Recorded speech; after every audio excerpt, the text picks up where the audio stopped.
Okay,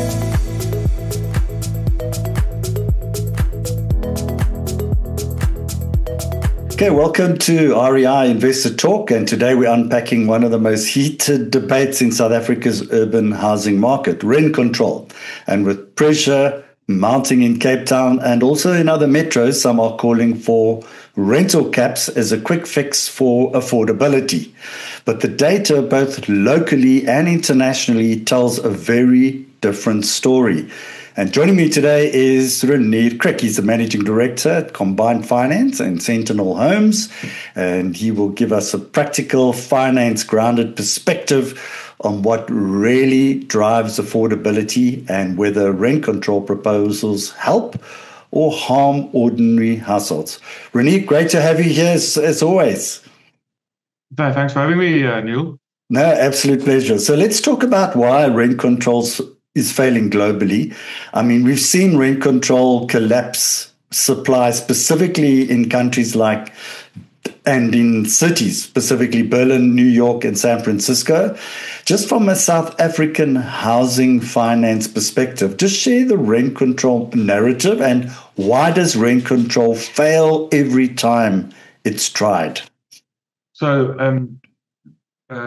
Neil, I think the first important thing is that in South Africa, the problem that we have is not that prices are rising too quickly. That is just the symptom of the real problem, which is that supply is not expanding fast enough.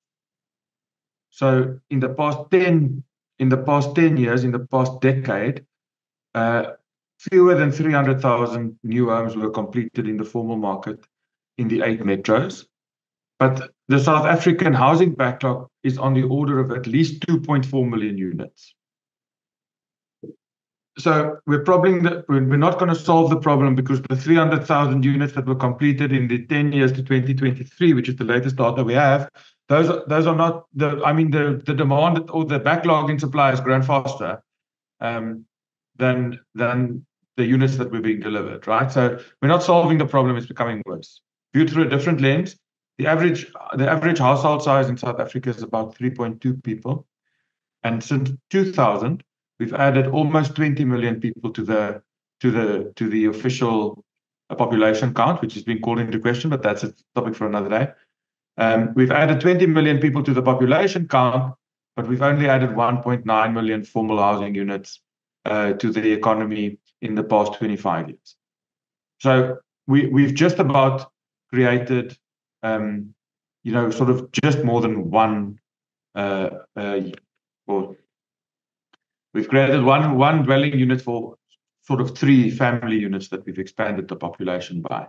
So the problem is getting worse, and the supply problem is calling people to face affordability challenges because obviously, according to the classical laws of economics, if there's more demand than there is supply, and the supply doesn't respond elastically, then prices are going to go up. And so that's where the calls are coming from. And you'll remember, Neil, that we did a seminar a while back with the Free Market Foundation and everyone else, where we spoke about this because you and I had spoken about the fact that I could see these calls coming on social media.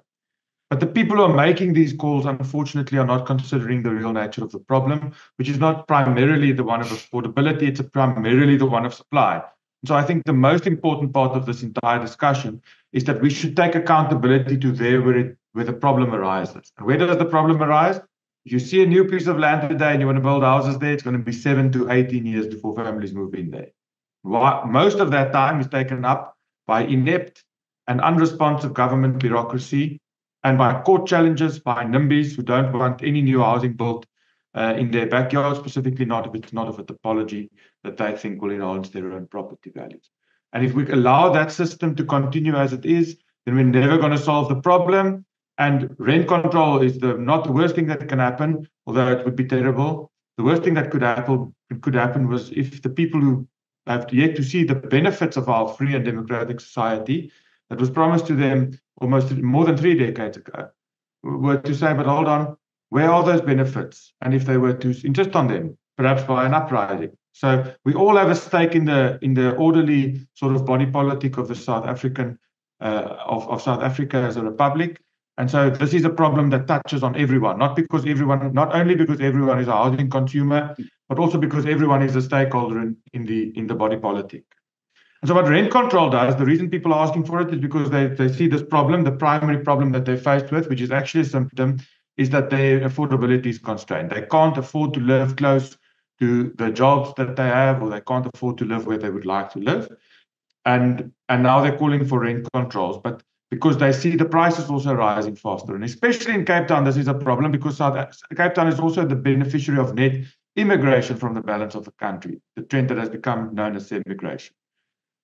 And additionally, tourist arrivals have gone up. And so a lot of the housing supply in Cape Town is being taken up increasingly by short-term letting enterprises to provide for all of these tourists that are arriving in Cape Town, which is something that we should applaud once again, because every tourist creates a job, at least one, or up to 8 jobs. And those jobs are the kind of jobs that we need in an economy that's rapidly deindustrializing and has a large sort of bottom of the pyramid of potential job seekers that aren't highly skilled. And the only services jobs we can give them in the absence of industrial jobs is services jobs in things like hospitality and tourism. So this is one of the rare instances where the policy rent control is not a good idea for the capitalist class, and also not a good idea for the poor and vulnerable section of society, but finds a lot of appeal among the middle class, and especially those who are already incumbent housing consumers. We've had rent control in the past in South Africa. It was let go, didn't work like everywhere else, because the science on rent control is unfortunately in. And what it does is it breaks the risk and return math, the risk and return mathematics in property investing. And by doing that, it reroutes capital elsewhere, and it increases informality as people take backhanded payments or do things to circumvent the rent control and the price caps. And it also lessens the amount of bank money that's available, or the amount of finance that's available in the real estate industry as credit underwriting tightens. You see, what happens is that with rent control, you know that the income side of the income statement is going to grow at a specific rate, but the expenses will then generally grow faster, which means that the net operating income is in a negative jaws type of situation, and the debt service coverage ratio, the ability of the investor to cover the debt payments from the income earned on the property, reduces over time, which obviously implies credit risk. And so that simply buggers up the market, to put it bluntly. Okay, so I mean, do you think the policymakers, and we're talking about, and specifically here in the Western Cape, we got Jordan Neal-Lewis, obviously our executive mayor. Do you think they're underestimating or even understand the unintended consequences? Yeah, so this is an interesting thing. I saw that article by the mayor, and I almost fell off my chair, Neil. I'm not used to policymakers agreeing with me. And I've been jumping up and down about this rent control issue for quite some time. But the mayor, as it seems, has made a study of this particular aspect. And in Cape Town, we can see many of the things that are necessary are already being implemented, like this overlay zoning experiment that we're having. But yeah, the rent control does have a lot of unintended consequences, and they're quite severe. Typically, what it does is it focuses on today's tenants, the market incumbents, people who can already afford to live there or nearly afford to live there. But it ignores those who have yet to gain access, because in all studies on rent control, it shows that mobility decreases, which is a very big negative externality in economics, because you want your labor force to be mobile, to be able to be elastic, right? So if new opportunities arise here, the labor force goes there, or if old opportunities disappear here, the labor force moves and lower income people come in to fill the new opportunities that exist. So labor force mobility decreases because people who now are grandfathered into rent control departments will stay put where they are at the expense of young families and new entrants to the job market who are seeking housing in the areas where the rent control applies. And obviously also a dampened supply. So the existing supply, maintenance is generally the only discretionary part of the equation, and so that will go down. So the existing supply will deteriorate, and because it breaks the risk and return mathematics in the real estate industry, supply expansion will be dampened. So rent control has a lot of unintended consequences. All of them are negative, and I mean it's so negative that previously it was quipped by someone, I can't remember who said that the surest way of destroying a city aside from bombing is rent control. Wow. And so I'm happy that the mayor also agrees. Wow. Okay, so let's look at the economics behind the supply collapse. I mean, when you cap prices, developers stop building and investors exit. Can you break down, the financial mechanics? What exactly happens to a project's viability under rent caps? Yeah, so many of your listeners, Neil, will know how this works, but let's just, for the sake of all singing from the same psalm sheet, let's just recap how the maths works. The financial mathematics works in a residential transaction. So in a residential transaction or in any property investment transaction, what you're worried about is called not net operating income. And net operating income is the rent rate, so the rent that you can charge, multiplied by your occupancy, so whether the flats are full or not. Obviously, you're not earning rent if they're empty, minus the obligatory expenses, the OPEX. So rates, you have to pay it. Everyone has to pay it, whether they're buying cash or with finance. You have to pay the rates. You have to pay maintenance. You have to pay the management expenses. So these are called OPEX. They're the obligatory expenses associated with ownership of the property. It does not include the finance. The finance comes after the net operating income. And so if we just look at that net operating income formula, what you want what you want to happen in that net operating income formula over time as a benefit to the person who takes the risk and invests in this asset in order to create it or to purchase it in the market and to manage it. The income side of the equation, the net operating, the rent portion, must grow faster than the OPEX, so that the net operating income on a nominal basis increases over time. Otherwise, there's no use having it, right? It's an investment and it must make a return. And so generally, when you buy it, the net operating income is not going to be sufficient to pay the finance that you take on the thing. And this is called a period of negative gearing that you have in the beginning, and that you're only supposed to have in the beginning, where you have to contribute money every month in order to make the finance installments work. And then at some point, because the rent increases faster than OPEX, the thing will wash its own face. And you no longer have to contribute money to it, otherwise called positive gearing. The problem with rent control is that it increases the risk that negative gearing may arise at points other than the beginning of the investment, which means that in order to the rational investor, in order to make provision for that fact that, as rents will not grow as fast as the OPEX, and so at some point you may have negative gearing again because now you no longer have sufficient net operating income in order to finance the finance that you have on the property. The risk of that means that you have to depress the price that you're willing to pay in the beginning. And so that means that landlords will put the properties that they have on the market, and if there aren't enough owner-occupiers to buy them, property prices in that market will go down. It'll probably go down anyway because a lot of stock will come onto the market suddenly when the rent control is instituted. And so the outcomes observed elsewhere are that regulated landlords will cut their supply by about 10 to 15%, which is a lot of units in Cape Town. And obviously, these observed outcomes elsewhere in the world happened before short-term letting was a big thing. So if you include some regulation of short-term letting into that, you're going to have a big problem because all of the Airbnb units will then also come flooding into the market.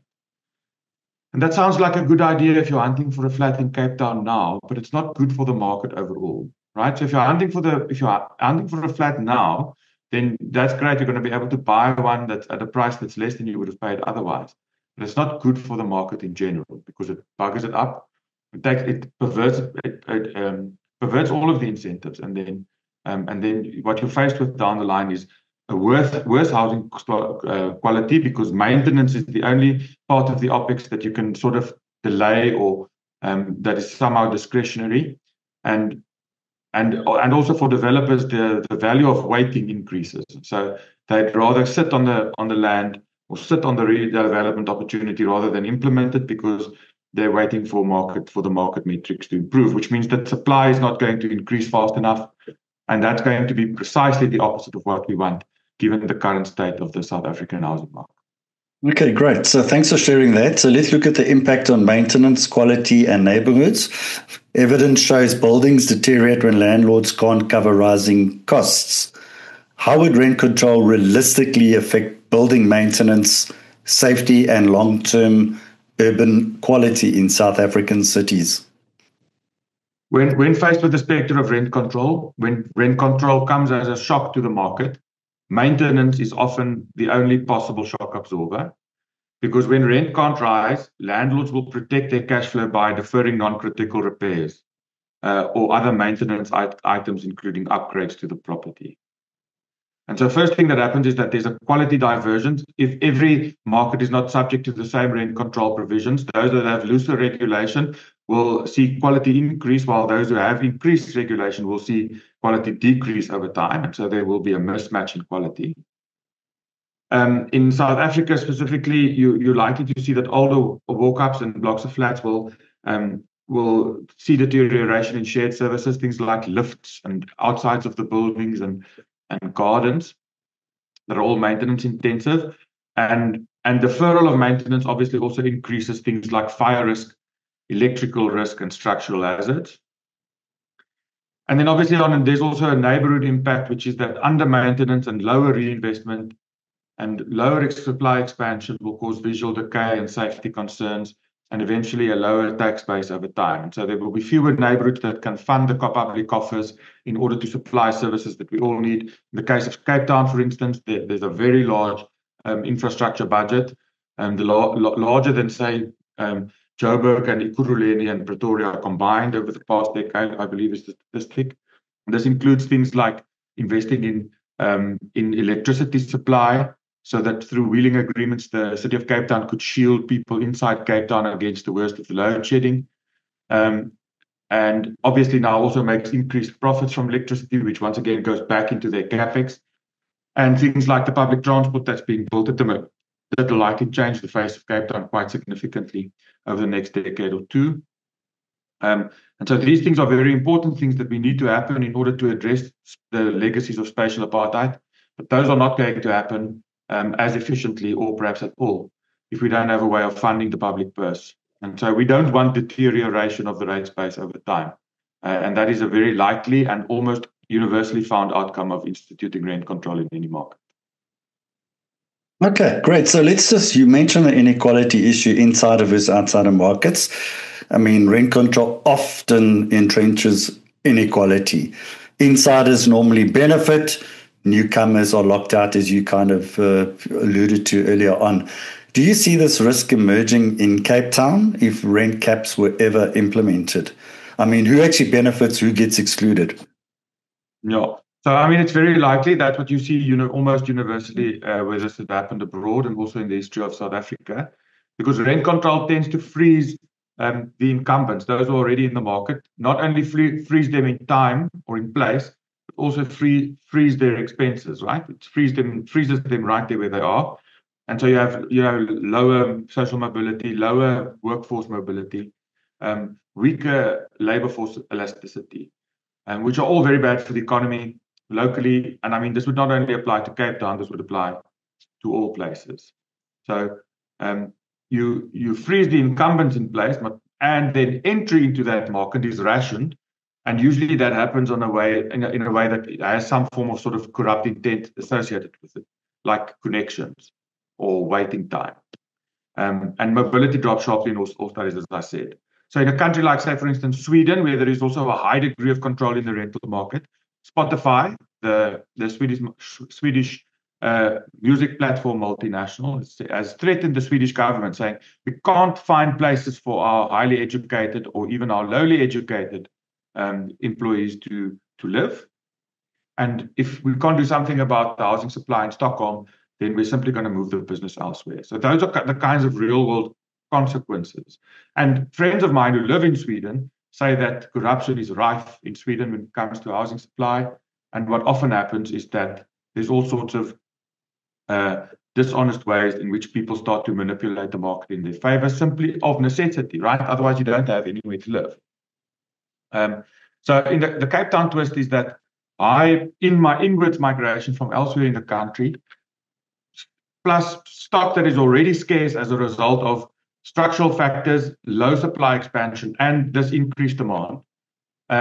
If in that environment you introduce rent control, you would intensify queuing and things like informal side payments and mushrooming informality, like backyard dwellings and shacks and things that don't necessarily not good for the urban fabric.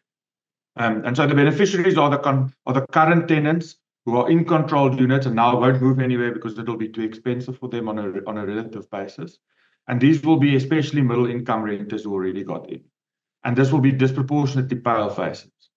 Where in Cape Town, especially what we want to do is we want to break down this barrier between the previous group areas, and so that people are sort of mixed everywhere, right? That you should where you live in Cape Town or in any city shouldn't really be determined solely by your race, and currently it is on preponderant determined by your race. That should go away, and the only way that we can change that legacy is by obviously having things like job growth and economic growth and whatever, because prosperity lifts all boats. But then secondly, we mustn't do things that limit the mobility of people and restricts them to the areas in which they are in, because by doing that, we have this very artificial divisions between the various racial and income groups in Cape Town, but also in the balance of the country.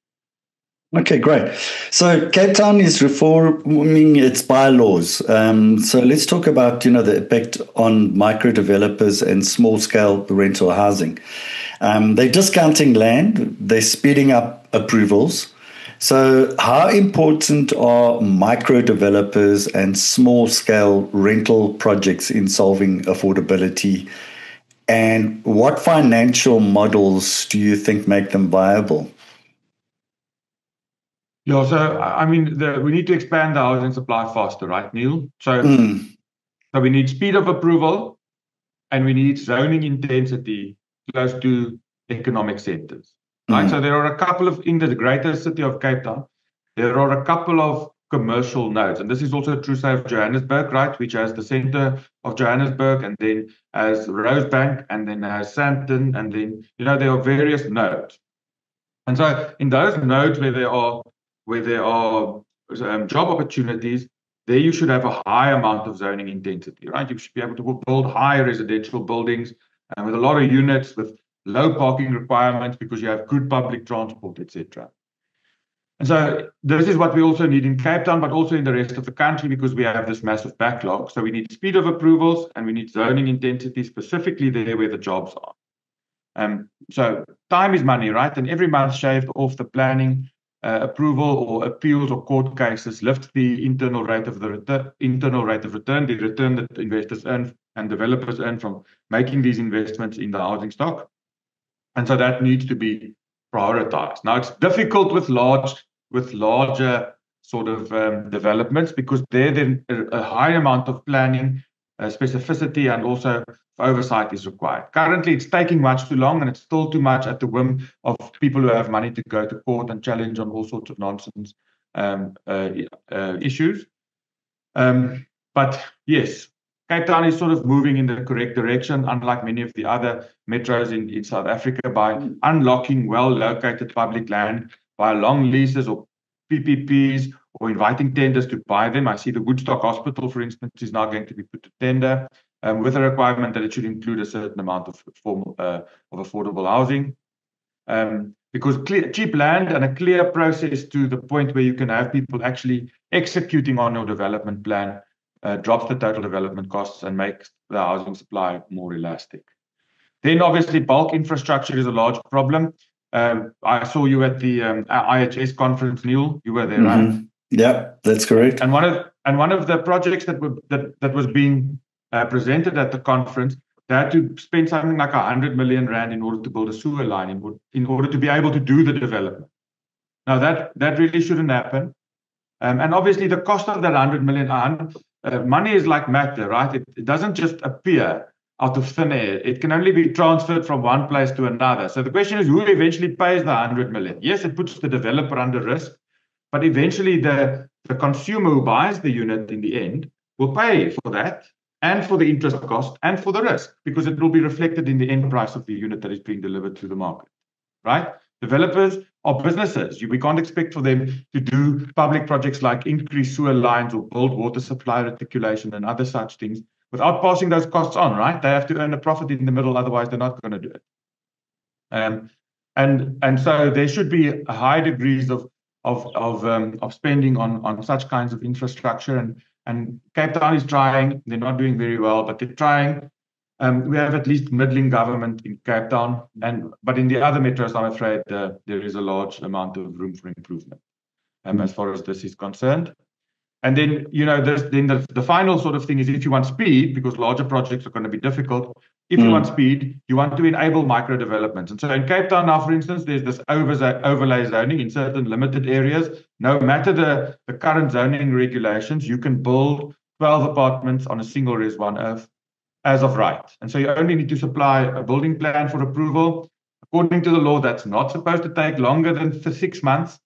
And often it does, but it's not supposed to take longer than 6 months, and then you can build and sell them, notwithstanding the zoning. And so that's to be applauded, because that's the only way that we're going to bring speed into the system, right? Is by allowing people to do it on small scale in a manner that doesn't require a high amount of bureaucracy and that has a sort of an as of right element to it, right? So we're rezoning this entire area now. You can build a 12 apartment block of flats here.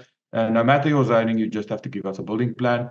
That's going to be a game changer. If you look at the map of the City of Cape Town's overlay zoning scheme, then the areas are still too small. But I suppose it's a form of incrementalism, right? Because once again, you don't want the NIMBYs to come in and challenge this thing in court and then perhaps have some form of interdict against implementing it. And so they started with the really unobjectionable areas, and hopefully the idea is to sort of expand it as we go along. Okay. So in closing, Renier, what do you think South Africa should do instead of rent control? I mean, if rent caps, foreign buyer bans, and also heavy restrictions don't work, what are the 3 most effective interventions South Africa could implement tomorrow to expand supply and stabilize rental prices? So number 1, I would say, is slash the regulatory delay, which probably includes allowing density as of right, so such as an overlay zoning scheme. I would posit that we need an administrative rather than a court-driven system for adjudicating disputes on zoning and subdivision approvals and all sorts of other town planning approvals, so that there's a dedicated stream where these things can go and they can be decided inside of a certain fixed timeline, right? And by doing that, we can make the regulatory delay very short. And so we know we have to budget for regulatory procedures, but it'll only be so much time. And while at the same time saying that there are some cases where you don't have to budget for it at all, such as where you're building a micro development. And in Cape Town, it seems we're moving in that direction. I think the other metros should follow suit. We should mass enable micro rental supply, because the small ones will be the beautiful ones in solving this problem. And so we should legalize and standardize things like building second and third dwellings on your property. Once again, in Cape Town, they did this. SR1 zoning, you can build now up to 3 dwelling houses with 3 servants' quarters, which means essentially 6 places of dwelling on each SR1 earth. And we already see the densification happening as a result of that. We should encourage very strongly the banks and other providers of capital to follow suit. Unfortunately, if you're applying for a home loan, say, on a property that has 2 or 3 granny flats in the backyard, some banks will not consider that application because they don't consider sort of multi-tenanted dwellings in their parlance. And we should find a way of getting them to cross the Rubicon as far as that's concerned, because that has a very elitist and discriminatory impact, and also doesn't make sense from a commercial point of view, given the lived reality of many South Africans. And then we should do infrastructure and land partnerships. That's the third one. The city should provide land and trunk capacity so that the private sector can build mixed income rental with long-term certainty. Fantastic. Renier Kricke, thanks for cutting through the noise. I think there was very, very insightful stuff you shared there. I think the rent control debate is emotionally charged. Evidence is clear. Affordability follows supply, and supply follows viable finance, workable policy, and investor confidence. Thanks for joining us. And to our viewers, stay tuned for more REI Investor Talk conversations with leaders shaping South Africa's housing and investment landscape. Thank you once again, Renier. Great chatting to you as normal.